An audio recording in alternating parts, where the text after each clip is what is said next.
Hello दोस्तों, Jharkhand talk में आपका स्वागत है। ये झारखंड जी के एमसीक्यू सीरीज का तीसरा सेट है। इसमें हम झारखंड के हिस्ट्री से रिलेटेड क्वेश्चंस को डिस्कस कर रहे थे। तो चलिए शुरू करते हैं झारखंड जी के एमसीक्यू सीरीज का सेट नंबर 3। पहला क्वेश्चन है, झारखंड शब्द का प्रयोग प्रथम बार एक ताम्र अभिलेख में मिला था। यह ताम्रपत्र किस शताब्दी का था? ताम्र अभिलेख या ताम्रपत्र इस तरह का होता है। ये तांबे की एक पतली सीट या पतली एक प्लेट की तरह होती है, जिसका पहले मंत्र या लेख वगैरह लिखने के लिए इस्तेमाल किया जाता था। तो यहाँ कहा गया है कि झारखंड, ये जो शब्द है, इस शब्द का प्रयोग पहली बार एक ताम्र अभिलेख में मिला था। तो वो ताम्रपत्र या अभिलेख किस शताब्दी का था? तो वो था 13वीं शताब्दी का। तो इस क्वेश्चन का आंसर हो जाएगा ऑप्शन डी, 13वीं शताब्दी। यहाँ झारखंड शब्द की बात की गई है। अगर झारखंड क्षेत्र का पहली बार उल्लेख कहाँ मिलता है ये पूछा जाता तो उसका आंसर होता ऐतरेय ब्राह्मण में। ऐतरेय ब्राह्मण में सबसे पहले झारखंड क्षेत्र का उल्लेख मिलता है और इसमें झारखंड को पुंड कहा जाता था। पुंड या पुंड्र। ऐतरेय ब्राह्मण में झारखंड को पुंड या पुंड्र कहा जाता था। तो आपको ध्यान रखना है कि अगर झारखंड शब्द के बारे में पूछे तो झारखंड शब्द का प्रथम प्रयोग हुआ था ताम्र अभिलेख में, जो कि 13वीं शताब्दी का था। और अगर झारखंड क्षेत्र की बात करें कि झारखंड क्षेत्र का पहला साहित्यिक उल्लेख कहाँ मिलता है, तो वो है ऐतरेय ब्राह्मण में, जिसमें कि झारखंड क्षेत्र को पुंड या पुंड्र कहा जाता था। तो इस क्वेश्चन का आंसर है ऑप्शन डी, 13वीं शताब्दी। नेक्स्ट क्वेश्चन है, झारखंड में खुदाई के दौरान पाए जाने वाले सिक्कों के संबंध में इनमें से कौन सा युग्म सही सुमेलित नहीं है? तो यहाँ खुदाई के दौरान पाए गए सिक्कों के बारे में पूछा गया है। खुदाई के दौरान जो इस तरह के पुराने ज़माने के जो सिक्के मिलते हैं, पुराने ज़माने मतलब जो कई सालों पहले के जो सिक्के मिलते हैं, उनके बारे में पूछा गया है कि इनमें से कौन सा युग्म जो है सही सुमेलित नहीं है, मतलब कि जो गलत है आपको उसको चुनना है। तो पहला ऑप्शन है चाईबासा में इंडोसिथियन सिक्के मिले, ये एकदम सही है। खुदाई में चाईबासा से इंडोसिथियन सिक्के मिले हैं। दूसरा है सिंहभूम, सिंहभूम से रोमन सम्राटों के सिक्के, ये भी सही है, सिंहभूम से रोमन सम्राटों के सिक्के मिले हैं। तीसरा है हजारीबाग, यूनानी सम्राट के सिक्के, ये ऑप्शन गलत है। और चौथा है रांची, कुषाणकालीन सिक्के, तो ये भी सही है, रांची से भी कुषाणकालीन सिक्के मिले हैं। तो हमें यहाँ जो गलत है उसको चुनना था। तो इसका आंसर हो जाएगा ऑप्शन सी, हजारीबाग। यूनानी सम्राट के सिक्के यहाँ से नहीं मिले थे। लेकिन अगर हजारीबाग की बात करें तो यहाँ से प्राचीन काल की बहुत सारी चीज़ें मिली हैं। जैसे कि हजारीबाग में एक जगह है इसको, यहाँ पे रॉक पेंटिंग्स मिली है, मतलब कि पत्थरों पर जो आदिमानव द्वारा बनाए गए पेंटिंग्स हैं वो मिली है। और इन पेंटिंग्स में नक्षत्र मंडल, अंतरिक्षयान और अंतरिक्ष मानव, मतलब कि जो एलियन शिप्स हैं और जो एलियंस हैं उनकी पेंटिंग्स गुफाओं से मिली हैं। और इसके अलावा हजारीबाग से ही 6ठी शताब्दी के बौद्ध मठ के अवशेष मिले हैं। और हजारीबाग में ही एक जगह है दूध पानी, यहाँ पर 8वीं शताब्दी के अभिलेख मिले हैं। तो ये सारी चीज़ें हजारीबाग से मिली हैं, लेकिन हजारीबाग में यूनानी सम्राट के सिक्के नहीं मिले हैं। तो इस क्वेश्चन का आंसर होगा हमारा ऑप्शन सी, हजारीबाग। और झारखंड क्षेत्र में भी इन सिक्कों के मिलने से हमें पता चलता है कि झारखंड का भी विदेशों से व्यापारिक संबंध था, क्योंकि व्यापार के लिए ही इन सिक्कों का प्रयोग किया जाता था। अगला क्वेश्चन है, इब्राहिम खान ने खोखराह में आक्रमण कर किसे बंदी बनाया था? तो इब्राहिम खान ने 1615 में खोखराह पर जब आक्रमण किया था तो किसको बंदी बनाया था? तो अगर इब्राहिम खान की बात करें तो ये बिहार का सूबेदार था, बिहार का सूबेदार था। और इसको जहांगीर ने बिहार का सूबेदार बनाया था। जहांगीर जो मुगल सम्राट था, तो उसी ने इब्राहिम खां को कोकराह पर आक्रमण करने के लिए और कोकराह के जो हीरे के खान हैं उस पर कब्जा करने का आदेश दिया था। तो इब्राहिम खां फौज के साथ कोकराह पर कब्जा करने के लिए निकल गया था और उस समय कोकराह का शासक था राजा दुर्जन साल। तो इब्राहिम खां ने राजा दुर्जन साल को ही बंदी बनाकर जहांगीर के पास भेज दिया था और दुर्जन साल को जहांगीर ने 12 साल तक अपने कैद में रखा था, 1615 से 1627 तक। और ये कैद में रखा था ग्वालियर के किले में। ग्वालियर किले में दुर्जन साल को बंदी बनाकर रखा गया था। तो इस क्वेश्चन का आंसर है ऑप्शन ए, दुर्जन साल। जब इब्राहिम खान ने राजा दुर्जन साल को बंदी बना लिया और कोकराह के हीरे की खानों पर कब्जा कर लिया, तब जहांगीर ने इब्राहिम खान को 4 हजारी मनसबदार बनाया और साथ ही उसको पाथ जंग की उपाधि दी। और दुर्जन साल 12 साल तक कैद में रहा, लेकिन 1627 में मुगल दरबार में हीरे की असलियत को लेकर एक बार विवाद हो गया था। तो क्योंकि दुर्जन साल को हीरे की अच्छी पहचान थी, तो जहांगीर ने दुर्जन साल को बुलवाया और जब दुर्जन साल ने हीरे की पहचान कर ली तो जहांगीर उससे खुश हो गया और उसको छोड़ दिया और उसको अपना राज्य भी वापस कर दिया। तो बदले में दुर्जन साल जहांगीर को सालाना 6,000 रुपये कर देने के लिए स्वीकार किया था। तो ये भी बहुत इंपॉर्टेंट है, ये कई बार पूछा जाता है कि दुर्जन साल ने जहांगीर को कितना कर देना स्वीकार किया था। तो ये है 6,000 रुपये देना स्वीकार किया था। और जहांगीर की आत्मकथा थी तुजुक ए जहांगीरी। उसकी आत्मकथा का नाम था तुजुक ए जहांगीरी। इसी में झारखंड क्षेत्र को कुकरा कहा गया था। ये जो कुकरा है वो तुजुक ए जहांगीरी में झारखंड क्षेत्र को कुकरा कहा गया था। तो इस क्वेश्चन का आंसर है राजा दुर्जन साल, ऑप्शन ए। इब्राहिम खान ने 1615 में राजा दुर्जन साल को बंदी बनाया था। अगला क्वेश्चन है, नागवंश के किस शासक ने सुतियांबे से राजधानी स्थानांतरित कर चुटिया में स्थापित की थी?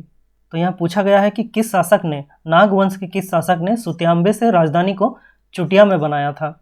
तो यहाँ एक चार्ट है, यहाँ पर आप देख सकते हैं नागवंशी शासक इस ओर है और यहाँ उनकी राजधानियाँ हैं।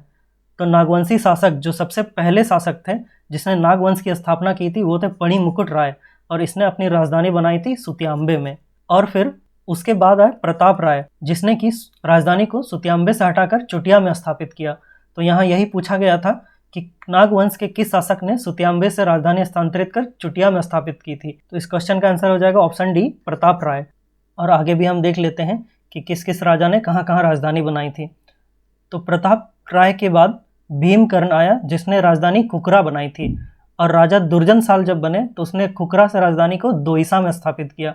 उसके बाद यदुनाथ शाह, इसने पालकोट को अपनी राजधानी बनाई, और उसके बाद है जगन्नाथ शाहदेव, इसने पालकोट भौरों को अपनी राजधानी बनाई, और उसके बाद प्रताप उदयनाथ शाहदेव ने रातूगढ़ को अपनी राजधानी बनाई।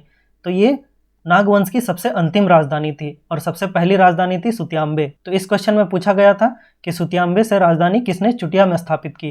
तो इसका आंसर है ऑप्शन डी, प्रताप राय। अगला क्वेश्चन है, तिलका आंदोलन के संबंध में निम्न में से कौन सा कथन गलत है?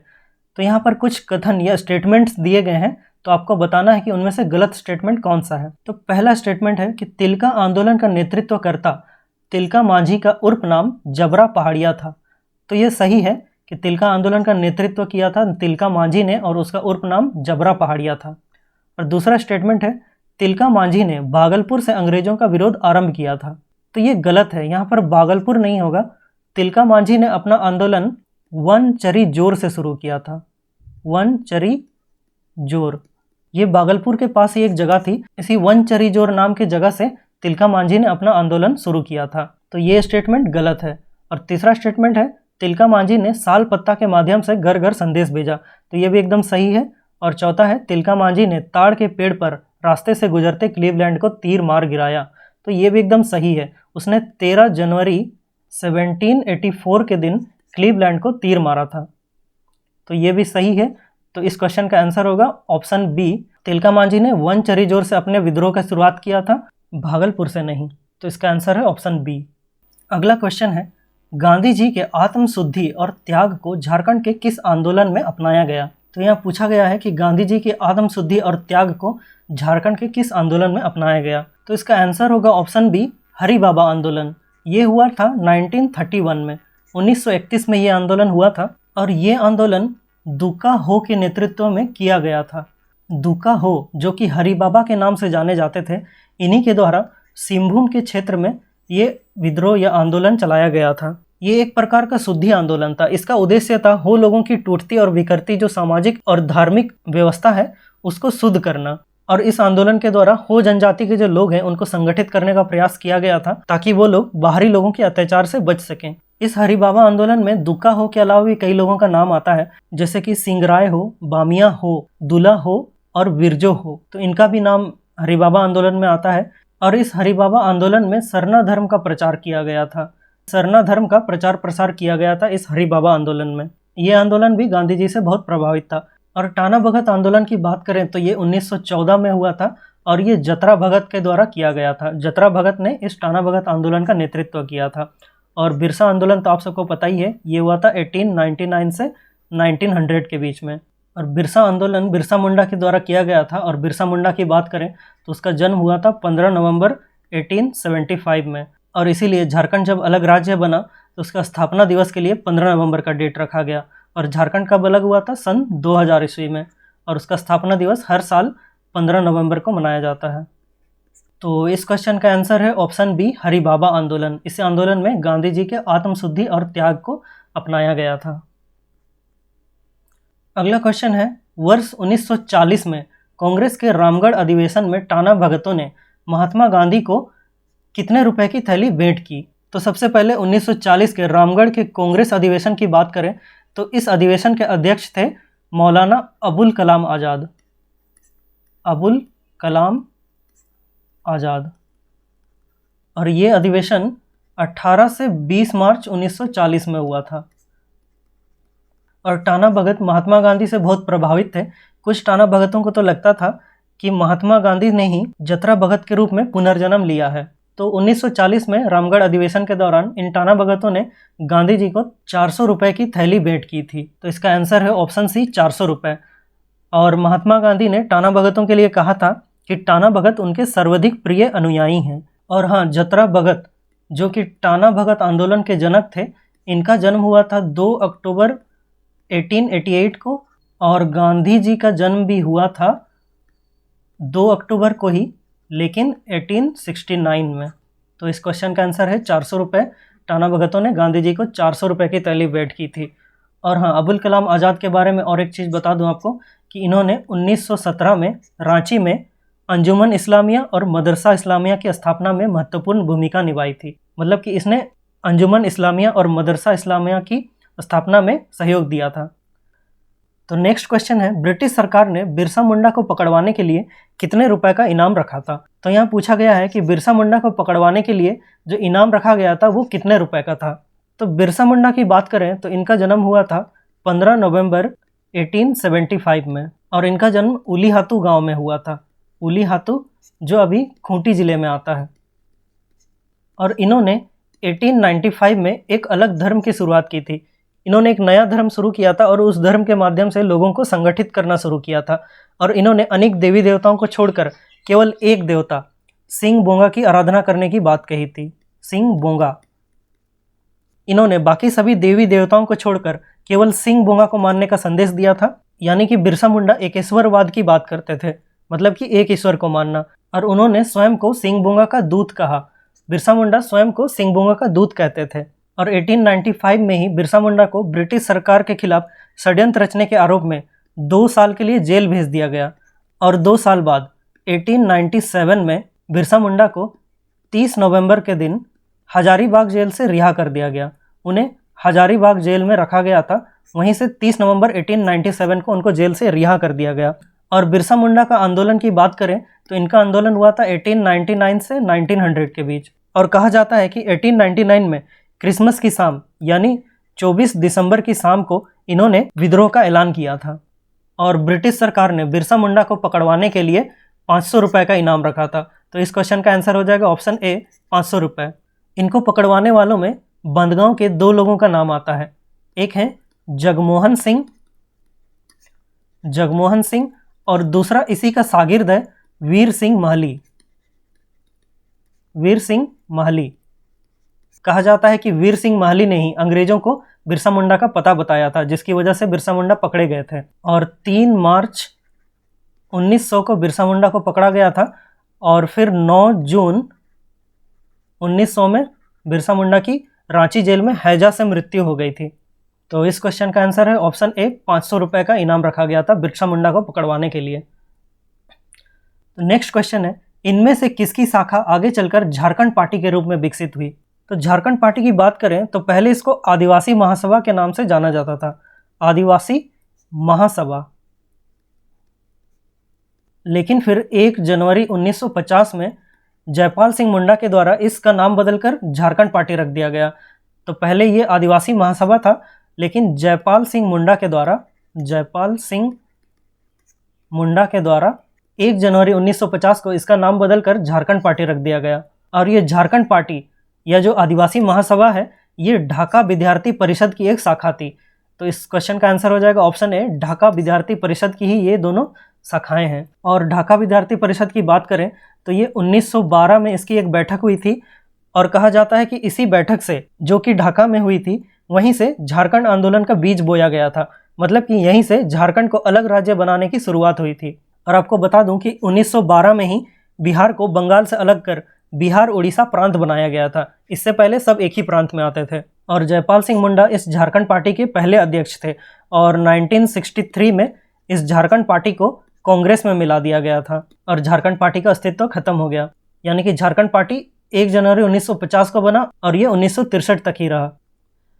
यहाँ आप डिटेल में देख सकते हैं, ढाका विद्यार्थी परिषद की सभा हुई थी 1912 ढाका में, और इसी सभा के बाद 1912 में ही के.जे. बार्थोलोमेन के द्वारा क्रिश्चियन स्टूडेंट्स ऑर्गेनाइजेशन बनाया गया।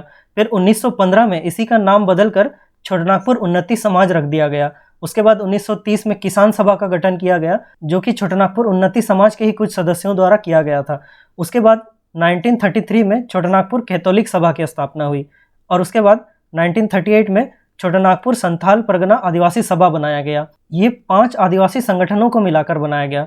उसमें एक था छोटानागपुर उन्नति समाज, दूसरा था किसान सभा, तीसरा था छोटानागपुर कैथोलिक सभा, चौथा था मुंडा सभा और पांचवा था हो माल्टो मरंग सभा, जो कि संथालों की सभा थी। 5 आदिवासी संगठन मिलकर छोटानागपुर संथाल परगना आदिवासी सभा बने।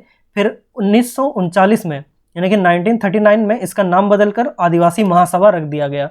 फिर उसके बाद 1950 में इसी आदिवासी महासभा का नाम बदलकर झारखंड पार्टी रख दिया गया। किसके द्वारा? जयपाल सिंह मुंडा के द्वारा। तो इस तरह आप देख रहे हैं कि ये झारखंड पार्टी ढाका विद्यार्थी परिषद की ही एक शाखा है।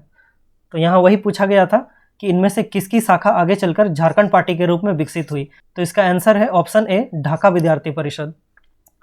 अगला क्वेश्चन है, ऑल झारखंड स्टूडेंट्स यूनियन यानी कि आजसू की स्थापना कब हुई? तो आजसू की स्थापना हुई थी 22 जून 1986 को। तो इसका आंसर हो जाएगा ऑप्शन बी, 22 जून 1986। और इसकी स्थापना जमशेदपुर में सोनारी में सूर्य सिंह बेसरा के द्वारा की गई थी। सूर्य सिंह बेसरा इसके संस्थापक थे।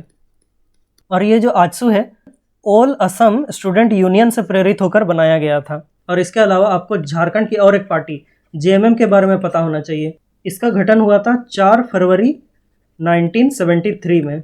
इसको शिबू सोरेन, विनोद बिहारी महतो और ए.के. राय के द्वारा बनाया गया था। लेकिन सबसे मुख्य नाम जो आता है वो शिबू सोरेन का आता है। ये जेएमएम के महासचिव बने थे और विनोद बिहारी महतो जो है वो जेएमएम के पहले अध्यक्ष बने थे। तो इस क्वेश्चन में आजसू के बारे में पूछा गया था कि उसकी स्थापना कब हुई थी। तो इसका आंसर है ऑप्शन बी, 22 जून 1986 को। तो ये था हमारा लास्ट क्वेश्चन। उम्मीद है आप लोगों को काफ़ी कुछ जानने को मिला। वीडियो अच्छा लगा तो वीडियो को लाइक और शेयर करें और चैनल को सब्सक्राइब जरूर करें। आप मुझे ट्विटर पर फॉलो कर सकते हैं या मुझे इस मेल आईडी पर मेल भी कर सकते हैं। मिलते हैं नेक्स्ट वीडियो में। Thank you so much. जोहार।